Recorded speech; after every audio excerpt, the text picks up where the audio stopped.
উনি হলো প্রতিবন্ধী, সবার কাছে দোয়া চাই ওনার জন্য, সবাই একটু দোয়া করবেন। আর এই ভিডিওতে ইনকাম যা হবে সবগুলা ওনারা দিয়ে দিবেন। আহারে 10-20 লইয়া 10 টাকা দিকা দানা তাই করিয়া হাই রে ভাই আমার কেমন জেল কানাতে লইব আমার দেখো সেই জায়গাতে আউনে দেখো কেমতা আনাই রে আমার সেই জায়গাতে আউনের কেমতা আনাই রে করো ভাই আমার কেমন সুন্দর জায়গা গো ফুল বাগিচার মাঝে নিয়ে ফুটাইব দিয়া গো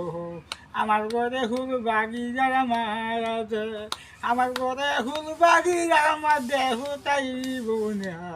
আর অনেক কেমন না